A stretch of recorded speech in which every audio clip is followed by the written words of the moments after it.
সকল মোৰ ইউটিউব চেনেললৈ আপোনালোকক সকলোকে স্বাগতম। অকণমানিকৈ খোলা মোৰ ফাৰ্মখনৰ কিছু দৃশ্য। ইয়াত আছে প্ৰায় 200 ওচৰা-ওচৰি কয়লাৰ আৰু সোণালীৰ কুকুৰাৰ পোৱালি। এন্দুৰৰ উৎপাতৰ কাৰণে ইহঁতক কেনেকৈ চাং কৰি ওপৰত উঠাই দিব লগা হৈছে।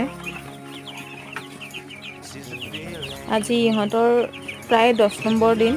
কোনো ভেকচিন মই ইয়াত ব্যৱহাৰ নকৰোঁ, মাত্ৰ এণ্টিবায়'টিক দিওঁ আৰু ভিটামিন দিওঁ। ভিমাৰে লষ্টুভেট মই দেখাই আছোঁ কোনটো ভিটামিন দিওঁ। এইটো হৈ গ'ল লষ্টুভেট। ইয়াৰ লগত আপোনাৰ 30 ml ভিমাৰেল মিক্স কৰা হয় আৰু এইটো কেলচিয়ামৰো কাম কৰে, গ্ৰ'থৰো কাম কৰে, বহুত বেছি ভাল হয়। সেইকাৰণে আমি ইয়াক ব্যৱহাৰ কৰোঁ।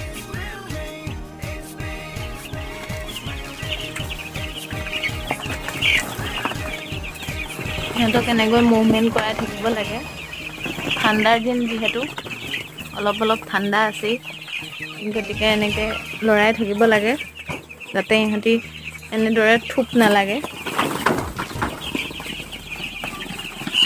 অলপ লৰাই থাকিব লাগে। ইহঁতৰ ৱেইট প্ৰায় 150 গ্ৰামৰ ওপৰত হৈছে। এইটো হৈ গ'ল কয়লাৰ। উৰি গৈছে হাতৰ পৰা। আৰু এটা সোণালী কুকুৰাৰ পোৱালি দেখুৱাই আছোঁ। সিহঁত বহুত দৌৰে, সিহঁতক ধৰিবলৈ বহুত টান। এই সৰু পোৱালিটো সোণালী কুকুৰাৰ পোৱালি। ইহঁতি সৰু হৈ আছে, সেইকাৰণে দানাটো এনেকৈয়ে দিছোঁ। ইয়াত দিলে ইহঁতি খাব নোৱাৰে।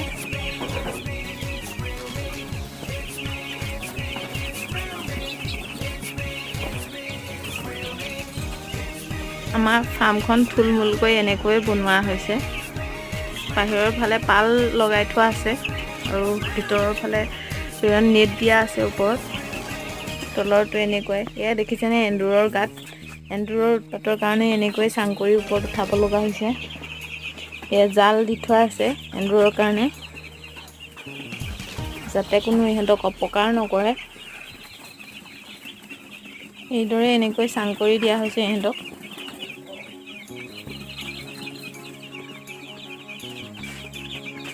খুব ধুনীয়াকৈ খেলি আছে। এন্দুৰে প্ৰায় 40-30টা পোৱালি গাঁতলৈ লৈ গ'ল।